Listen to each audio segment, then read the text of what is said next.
உனக்காகவே மனம் உருகிய நின்றேன். உந்தனின் கண்ணீர் துருத்தியை கண்டேன். உனக்காகவே மனம் உருகிய நின்றேன். உந்தனை எந்தன் கரமதில் வரைந்தேன். உனக்காக யாவையும் செய்து முடித்தேன். உந்தனை எந்தன் கரமதில் வரைந்தேன்.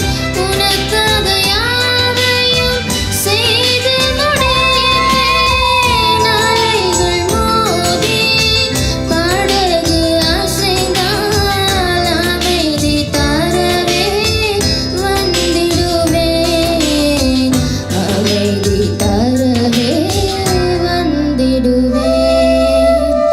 கலங்கிடாதே நீ, திகைத்திடாதே, நான் காக்கும் தேவன் என்றாரே. கலங்கிடாதே நீ, திகைத்திடாதே, நான் காக்கும் தேவன் என்றாரே. கலங்கிடாதே. ஏலிம் டிவி நேயர்கள் அனைவருக்கும் அன்பின் வாழ்த்துக்கள். இன்றைய தியான வசனம் நியாயாதிபதிகள் 20ஆம் அதிகாரம் 26, 27 வசனங்கள். அப்பொழுது இஸ்ரவேல் புத்திரராகிய சகல ஜனங்களும் புறப்பட்டு தேவனுடைய வீட்டிற்கு போய் அங்கே கர்த்தருடைய சந்நிதியில் அழுது தரித்திருந்து அன்று சாயங்காலம் மட்டும் உபவாசித்து கர்த்தருடைய சந்நிதியில் சர்வாங்க தகன பலிகளையும் சமாதான பலிகளையும் இட்டு கர்த்தரிடத்தில் விசாரித்தார்கள். இஸ்ரவேல் நாட்டில் நடந்த ஓர் ஒழுக்கக்கேடான செயல் நியாயாதிபதிகள் 19, 20, 21 வரை உள்ள அதிகாரங்களில் சொல்லப்பட்டுள்ளது.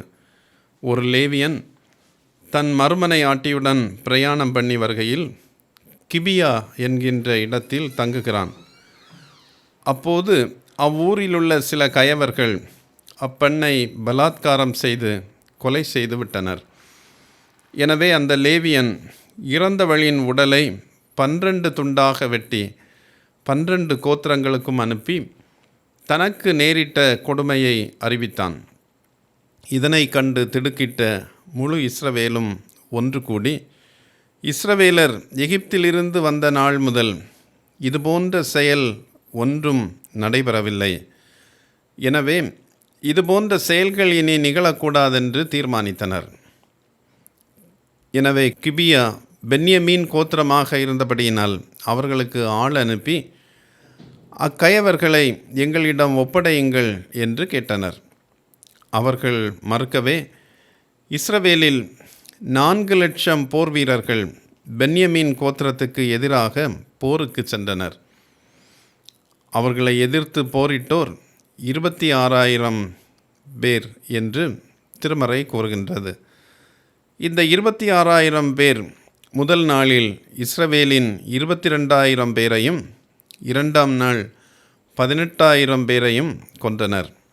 இந்த நிகழ்ச்சி நமக்கு ஒரு உண்மையை உணர்த்துகிறது. உலகில் தீமை செய்வோரின் எண்ணிக்கை நன்மையை நாடுவோரின் எண்ணிக்கையை விட மிகவும் குறைவானது. நன்மையை நாடுவோர் எண்ணிக்கை அதிகமாக இருந்த போதிலும் குறைந்த எண்ணிக்கையுடைய தீயோரால் வீழ்த்தப்படுகின்றனர். இன்றும் தீமை செய்வோர் குறைவுதான், நன்மையை நாடுவோர் அதிகமாக இருக்கின்றனர். எனினும் தீமையே மேலோங்கி நமது சமூகத்தில் நிற்கின்றது. இத்தகைய தோல்வியுற்ற வேளையில் நீதியை நிலைநாட்ட இஸ்ரவேலர் உபவாசத்தை அறிவிக்கின்றனர். இந்த நோன்பு அல்லது உபவாசம் சில உண்மைகளை நமக்கு சுட்டி காட்டுகின்றது. நன்மையும் தீமையும் நிலைநாட்டுவது என்பது கடவுளுடைய திருப்பணி. எனவே மனிதராகிய நாம் நமது சுயபலத்தை சாராமல் கடவுளின் பலத்தை சார்ந்து நீதி செய்ய அறிவுறுத்தப்படுகின்றோம். தீமையை வெல்லுதல் என்பது எளிதான ஒன்றல்ல. எனவே தீமையை எதிர்த்து செயல்படுகின்ற பொழுது நன்கு ஆலோசித்து எச்சரிக்கையுடன் தீர்க்கமான திட்டத்துடன் செயல்பட வேண்டும் என்பதை இந்த நோன்பு நமக்கு வெளிப்படுத்துகின்றது. உணர்ச்சி வசப்பட்டு நீதிக்காக குரல் எழுப்புவது எப்போதும் தோல்வியையே தருகின்றது. நீதியை செயல்படுத்துதல் கடவுளின் திருப்பணி என்ற உணர்வு எப்போதும் நமக்கு வேண்டும். ஆகவே கடவுளுடைய கரத்தின் கருவிகளாக நீதியை நாம் செயல்படுத்துகிறோம் என்று நாம் செயல்படுகிற பொழுது கடவுளுடைய திருப்பணியில் பங்கேற்கிறோம் என்கின்ற உணர்வு நமக்கு வருகிறது. சுயபலத்தை சாராமல் கடவுளின் பலனை சார்ந்து உபவாசம் மூலம் அவருடைய ஆற்றலை பெற்று ஆலோசனைகளை நாம் திரும்ப திருமறை ஊடாக நாம் பெற்றுக்கொண்டு நீதியை செயல்படுத்துகிற பொழுது நம்முடைய நீதி வெற்றி பெறுவதை நாம் உணரலாம்.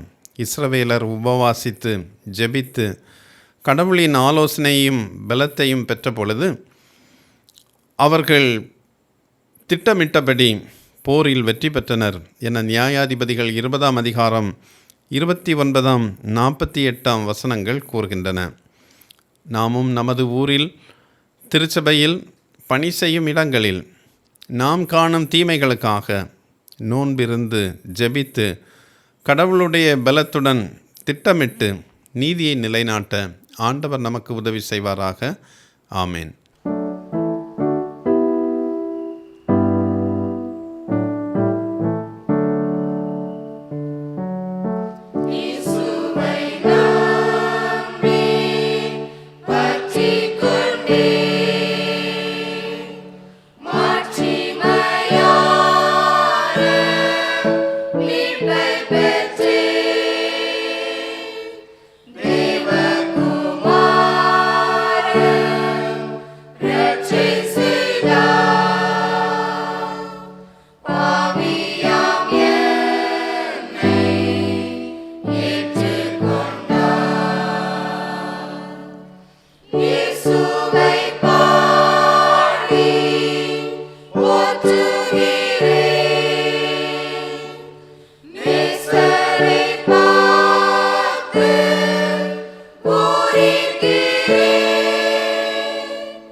Samadan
ஜெபிப்போம்.